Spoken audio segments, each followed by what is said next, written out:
Hey guys, it's Carrie from Red Curtain Addict, and I'm hanging out at Miette, one of my favorite local patisseries. Today I'm going to be joined by Sasha de Sola and Chung, who are principal dancers at the San Francisco Ballet, and they're currently performing the Nutcracker. So instead of heading to the theater, I thought they could come here so we could make some Christmas cookies and Christmas cocktails and find out more about their holiday traditions and the tradition of the Nutcracker. I'm getting everything ready and they should be here any minute.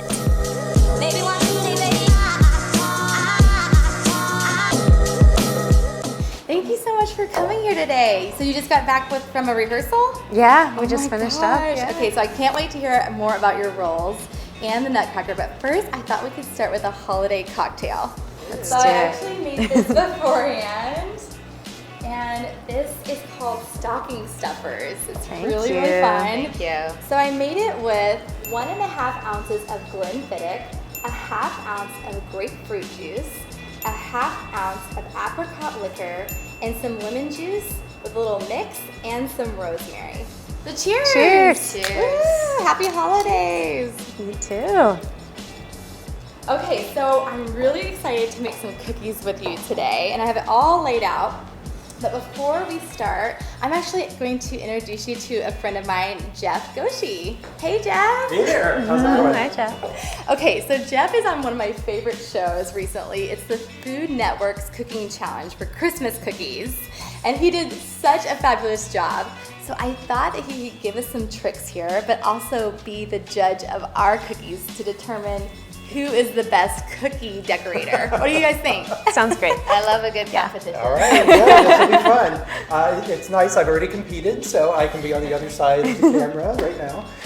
So I've got you all set up here. I've got your cookies baked. Got a variety of different shapes. I've got some sugars that you can, and decorations that you can put on your cookies, a variety of colors of icing that you can use, and I'm going to show you a quick technique, which is sort of the base flooding technique for putting down the color on the cookie. Okay, perfect. We'll do that right now. Okay, so with the flooding technique, you start out with royal icing. It's very simple. It's powdered sugar and egg whites, and you mix it to a consistency. The consistency is key. You need to make it thin enough so that it floods on the cookie. So we're going to go ahead and lay that base coat down right now. And you start just lightly squeezing the bag, and you guide the icing into the shape that you want to fill with a solid color. Oh my gosh, you do it so, Yeah. it makes it so easy. Perfection Jeff, already. I don't know if I'm gonna be as good as this. Well, I've been doing it for a long time, so if you are as good as that, that'll be impressive. But it takes a lot of practice. Okay, once so we you've did the got- outline. Yeah, once you've got the outline down, you just go back in with the same icing and just go back and forth, and you're going to fill it in. And if the icing is a thin enough consistency, which this looks like it's pretty good, it's going to flood into position. It's also going to flood into that outline, so it'll be a really beautiful sort of palette to work from when you go to put your additional decorations down. So that's the basic flooding technique. Nice. Perfect. It makes for a really beautiful palette now to start decorating. If you want to put sugars or any sort of decorations on the icing, you can put that in right now because it's wet, so it's going to adhere. What I'm going to do is a technique called feathering. And what I'm going to take 2 more colors, I'm going to lay it down on the wet icing. It's called a wet on wet technique. And then I'm going to use a toothpick and drag through the icing, and it'll give a really beautiful feathered effect on the cookie. I've always wanted to know how to do that, so I'm excited to see this. It's a lot of fun, and it really makes a huge difference when you're decorating your cookies to have this sort of a pattern, this sort of an effect. Because it dries flat, so you don't get necessarily a lot of texture, but you get a lot of really beautiful visual variants. So I got the colors laid down. Now I'm going to take a toothpick, and I want to have a wet rag with me because I'm going to wipe it off as I go. But I'm going to take the toothpick and I'm just going to drag through the icing, and then I'm going in opposite directions. It'll give it a particularly nice little feather. Oh, it's beautiful. Well, I'm so glad you're not competing with us. Yeah. Because that's perfect. It's gorgeous. There. So you got your nice little mitts. That is all decorated, and then later, once that sets up, maybe an hour later, you can go in and put down a little bit of white and then put some sprinkles on the cuff and give them a little fluffy. I love that. Show that to the camera. They have to see how beautiful this is. It is beautiful. Isn't it pretty? I love it. Thank you so much, Jeff. Absolutely. So I'm going to leave you with all your cookies and the decorations, and I'll come back when you're finished, and we'll do a little ginseng. Woohoo! Okay, thanks, Jeff. Thank you. Okay, so now I'm really nervous. Me too. I just got nervous. I know. I'm like, okay, that was amazing technique. I didn't realize that you could even do that. Okay, so I thought we could actually look at the cookies and pick one out that makes you think of your holiday traditions with your family. So maybe which ones would you pick? Okay, so I might go for the snowflake. Oh, okay. Yeah. So I grew up in Florida, and obviously there's no snow there. And we used to go with my family to a town called Celebration that was built by Disney World. Yes. And they would have fake snow coming down on their main street, and it was basically just like soap suds coming down. So that makes me think of my holiday traditions. But really cool fact is that outside of the Opera House, they also make it snow in the same way. With those little soap suds, yeah, They it's do really that? fun. I Yeah, didn't realize that. Yeah. Well, that's something that we'll have to look out for. Yeah. Okay, so what shape are you looking at? I think I'm gonna go with the gingerbread lady. That's so cute. Fit with a tutu. And I'm going with this mainly because there's no other shape of food, and really the holidays remind me of food. My family, we just sit around a big circular table like this, and my mom makes everything. Oh man. Like Chinese cuisine, turkey, ham, everything. And it's something that I'd like to pass on to my son. And yeah, we just sit around and eat for hours, honestly. We just kind of stay in our sweatpants and just eat all day and open the presents, so I love that. Okay, let's see here. I think I'm going to pick the Christmas tree, because one of my favorite traditions is decorating the Christmas tree. So I think that one of the best times of the year is when the Christmas decorations come down. And so what my family would always do is, as we were decorating the Christmas tree, we would listen to the Chickmunk Christmas tape. It's like a cassette tape.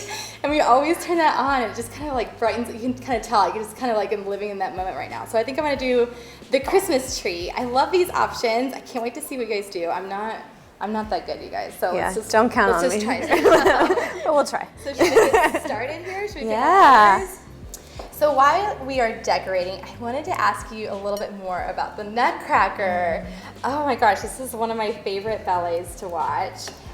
Tell me about what roles you all are performing. What have you done before, and what are you doing this year? Well, I realized I've done every single female role in the Nutcracker except the dancing doll in the very first act. Really? Yeah. But this year I'll be dancing the Sugar Plum Fairy, which is, she basically presides over the land of dreams, and also the ballerina, who's basically the grown-up Clara, who dances the Grand Pas de Deux at the end. Oh my gosh. Yeah. What about you, Frances? I'm too focused on decorating my cookies. I know it's kind of hard. No, this year I will only be performing the ballerina at the end that does the Grand Pas de Deux.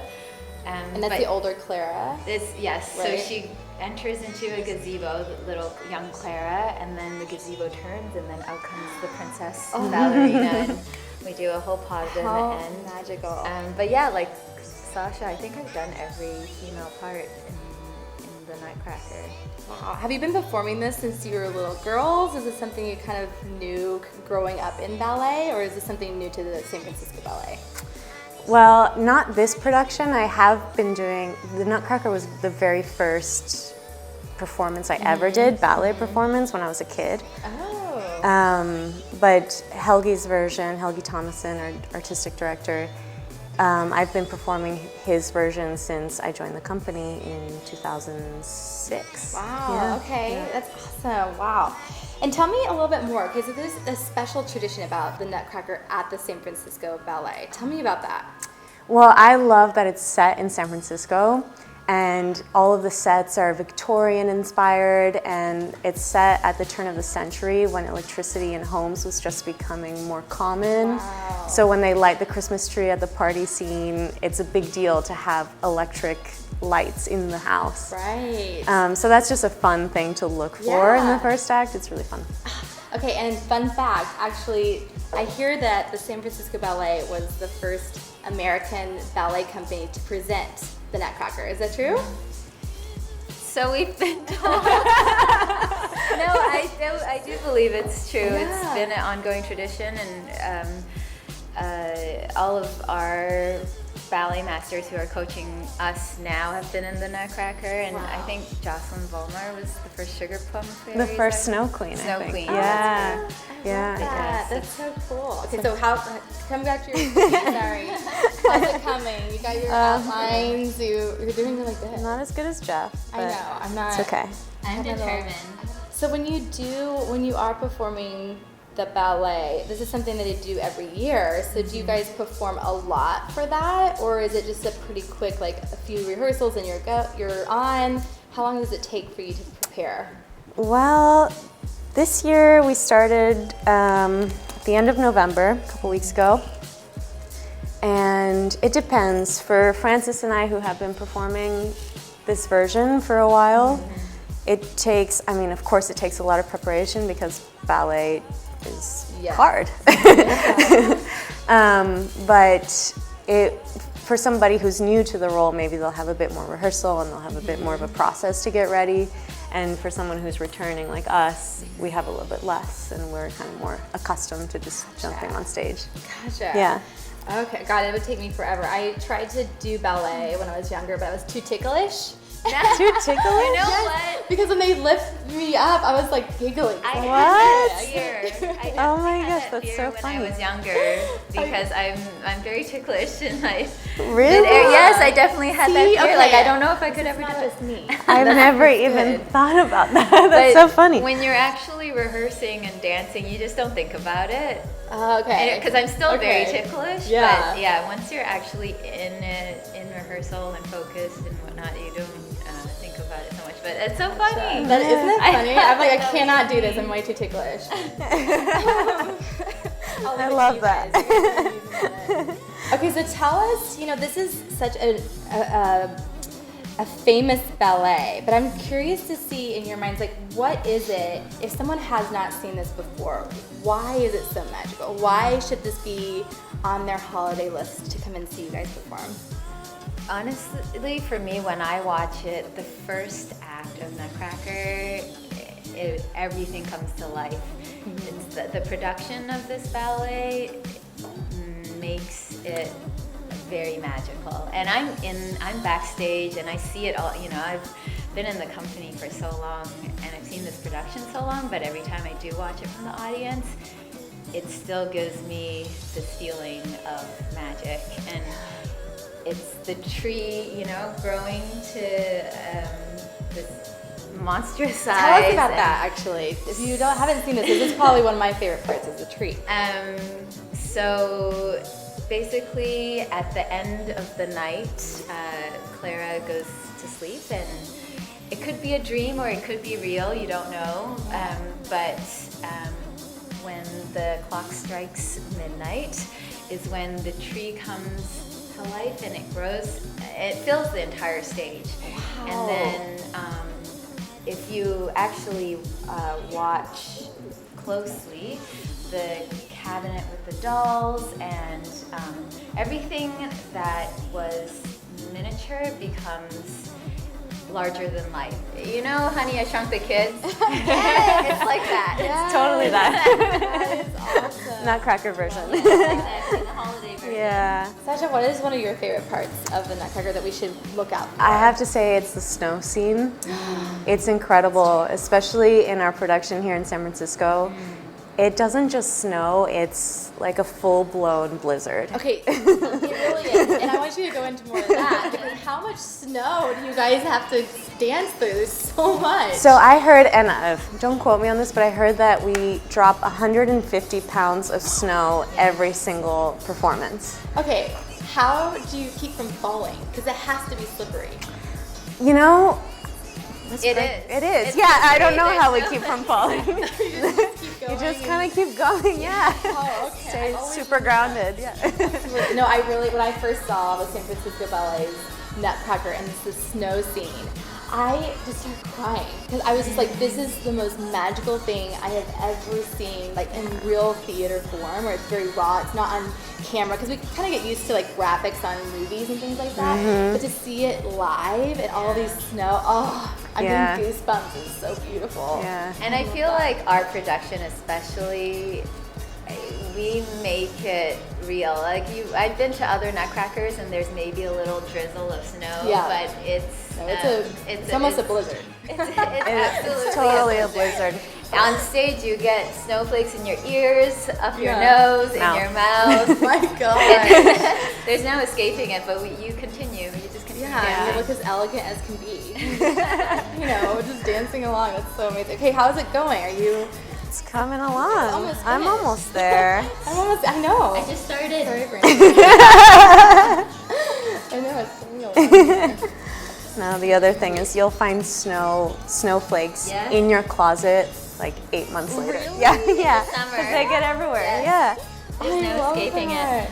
And I think it's something else that makes the Nutcracker really special and magical is there's kiddos in it, right? There's Yeah, young tons of dancers. kids. Tell us about that. What's it like dancing with younger dancers? Do you just kind of love it and they kind of are striving to be you essentially on stage? It must be something special. It's the sweetest thing. Yeah, they're the sweetest. Yeah, it's so that's nice, yeah. And it's so fun to share the stage with them. I think one of my favorite things about dancing the Sugar Plum Fairy, in the first entrance of the second act, there's a ton of kids on stage, and I love just kind of making eye contact with them. Yes. And also, I don't know if you've experienced this, Francis, but as the little Clara is transformed into the my grown-up gosh. Clara, yeah, so sweet. So cute. Yeah, well, she gets into the gazebo, and through a bit of stagecraft, maybe the grown-up Clara might be in the gazebo too, and we do a bit of magic. switcheroo. A switcheroo. But during the switcheroo, the little Clara almost always wishes us good luck, and it's so sweet. Yeah, yeah. Oh, cool. Yeah. I mean, I think every little girl kind of just pictures themselves on that stage as them being little, but also as you all. So that must be something really special. I like that you make eye contact with them. It's Yeah, kind of like, see you on the stage. Yeah. It's so fun. Well, this is like I think it's great for all ages, right? For kids to see other kids dance on the stage, but also absolutely. grown-ups. I mean, we kind of go backwards and become a kid ourselves when we see this Nutcracker. Yeah. And on top of that, there's just a lot of dancing in the second act, which if you want to just watch it for the pure joy of watching the dance and the athleticism and the art, there's so much to see there, especially in the second act. Oh, absolutely. Yeah. So as for the first version, so this was in 1944 on Christmas Eve that this was first performed in San Francisco in America. Is it the same version that they had that you're performing now that was in 1944, or has it evolved? It has evolved, Okay. yeah. So the first version, I believe, was choreographed by Lou Christensen. And our version today is choreographed by our artistic director, Helgi Thomason. So it's basically follows the same story and it has a similar model, but a bit of the choreography has changed and some of the concepts are a little bit different, like, for example, setting it in San Francisco. Yeah, I love it. You mentioned that earlier. Tell us more about that. Like, is there city skyline of San Francisco, or how do you know that it's San Francisco? So in the prologue, right at the very beginning, you see the skyline. Well, no, not the skyline. I guess it's just a street view of San Francisco with all the Victorian homes, and you see the guests entering the home of All dressed up in Victorian wear, garb. yes. Yeah, it's so fun. I bet you guys have really so much fun beautiful. with the costumes. Yeah, they're fun. Oh, And the party parents all have these gorgeous wigs and how much fun. Oh my gosh. Okay, so how are you doing, Francis? I think you're. Oh my gosh, am I in the I feel like I'll keep adding almost done over here. Sorry, Fran. Okay, so should we ask Jeff to come in here and see who's the best cookie maker? Yes. Cookie decorator? All right, let's bring him on in. Okay, how you guys doing? Hey. Good. How was decorating cookies? It was very fun Yeah, it was fun. and We weren't as stressful good. at the same time. I felt like I knew a little bit more about what I was doing. Yeah, This is so definitely. So you kind of like showed me the outline first, which I never have done.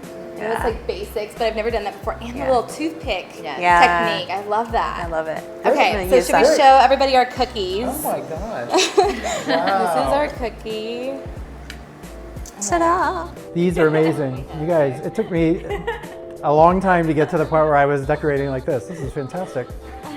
Beautiful work. So, Jeff, I'll tell you about mine, then maybe you can tell them All about right, him. okay. Okay, so I did mine with a little yellow outline to show the light from the Christmas lights. Oh, nice. Thank you. And there was no green. Oh, there was green. Did you hide it? Okay, there was green, but I really love red curtain Addict. So I did a red Christmas tree, and then I put little sprinkles on the outside to be little lights, and some pearls in the middle, just a classic tree. That's Love mine. it. Thank you, I thank love you. it. Okay, mine is a little bit more straightforward, not as creative, but though. I Look at your did do, I had to do the feathering because, of course, why wouldn't I? And then I wanted to add the little white pearl candies to add a little shimmer like a snowflake might have and a little bit of that crystallization. Wow. That's good. That was good. All right. We have here this gingerbread lady, Wow. and she has pearl eyes, a star nose, and sprinkly red lips. Carefully did with the tweezers. Very That's specific. a level of precision I venture towards. A green choker, and I actually chose these colors because the grown-up ballerina's costume has a little green and gold, and her tutu is green and She's a little bald. You nailed Not it. gonna lie. But maybe she has her hair back. I will Her just hair is go with pulled that. back Her hair's really back. tight, Her hair's really back. tight. Yeah. All right, Jeff. Who do you? Well, these are amazing, and honestly, I'm glad I don't have to be a judge. Like, I'd rather be judged because it's really difficult. I mean, these are all beautiful for their own reasons. I think that's the most beautiful Christmas tree. I think this is the most beautiful snowflake, and this is the most beautiful ballerina. So honestly, I think you've all won. I can't even like choose one. Are you sure? Let's pick one, Jeff. You can't be that nice. Well, Come on. Come on, you're on the Food Network. You know what's all right. Well, so Like chop one of us. Just got chopped. Francis has used so many techniques in here that I kind of have to lean in that direction. But it was not an easy decision. Beautiful work. Yeah, they were all great. You guys, do you want to come work for me? Yes, we should. That'd be so much fun. Well, thank you so much for all of you for joining us today. And this is such a blast. Did you guys have fun? The Christmas So much cocktails? fun. Yeah, amazing. If you want to find out more about the Nutcracker and any more about these Christmas decorations and recipes, you can find that at redcurtainaddict.com. And make sure to head over to the San Francisco Ballet so that you can see Sasha and Francis dance this magical, wonderful performance. And then also you can check out the ballet of what they're doing throughout the rest of the season. So thank you again for joining us. We hope you will join us for our next Red Curtain Addict adventure. But until next time, happy holidays.